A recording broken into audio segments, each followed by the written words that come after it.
When I first planned this trip, I had a lot of questions. Now that I've done it, I want to share some of what I found. We originally were six of us, four riders and two passengers. However, one of us didn't get a visa as not all Canadians can enter India.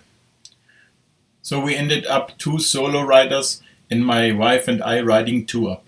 In addition, we had a guide on a KTM 390, one driver for the pickup truck and one overall guide, which sounds a bit much, but we appreciate it. My first tip, don't bring a GPS. I was arrested at security on Delhi airport for bringing my 10-year-old Garmin 62S. Processing by the police took over 10 hours, so I missed my flight, had to send my wife alone to Leh, rent a room in Delhi for one night and hope for the best. The GPS was taken away from me. Fortunately, I did not need to appear in front of the court, which convened on the case 2 weeks later.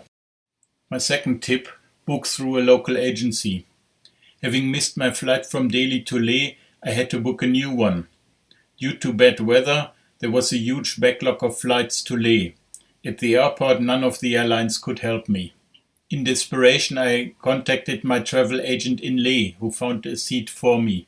When it comes to accommodations, where to eat and what to see, we felt good with a local guide.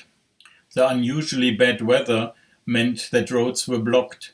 Actually, for 2 days, no road leading out of Padum was open. Our local guide knew which numbers to call to hear which roads were blocked. My third tip is to travel in a small group. Maybe it's just me, but I don't like to travel in big groups. Some of the groups we met were actually quite big.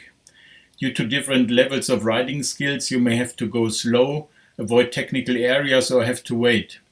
While our ratio between guests and guides was a bit over the top, the cost was okay and we enjoyed it. A guide on a bike is great, and you'll appreciate a pickup to come along when you're riding two up. The bike. Royal Enfields are everywhere. The new models are great and give you confidence from the start. Suspension works fine with two people, and 40 horsepowers are not a lot, but okay for the purpose. We did an 11-hour dash from Padum back to Leh, and the bike did wonderfully, no hurting back or knees. I must say, when we saw this one BMW GS 1250 Adventure, I missed mine. I was invited to ride it for half an hour and decided not to downgrade anytime soon. Riding the big GSA is like gliding on a cloud, and it sure isn't too heavy for Ladakh. 20 years of riding GSs shines through, doesn't it? Weather and what to wear. Typically, September is said to be dry and quite warm. We had rain and very cool temperatures. On the bike, we wore the usual onion layers of warm underwear, perhaps a fleece sweater, combi, and an optional rain suit. If it rains a lot, roads will be blocked, so heavy gear is not needed. There were a lot of puddles to be crossed, so moderately waterproof boots were needed. I didn't miss my heavy off-road boots, which are not watertight. Houses typically have no heating, so wearing long underwear all day was the norm. We stayed in hotels, so we always had our own shower, if not warm every day. Electricity wasn't always on. Often there was Wi-Fi, or our guides were able to give us a hotspot to be in touch via WhatsApp. Health and altitude. We met a group who had to send one person home due to altitude sickness. My wife suffered, first from sleeplessness and high blood pressure, later from stomach problems. She went to a local hospital, which quickly established she wasn't altitude sick. They gave her medication to reduce blood pressure and calm down to be able to sleep. Obviously, blood pressure medication sometimes doesn't work as well as it does at home. Personally, I had no problems at all, except feeling like shit for the first day in Leh. We were careful what and where we ate, but still my wife caught something. How about the roads?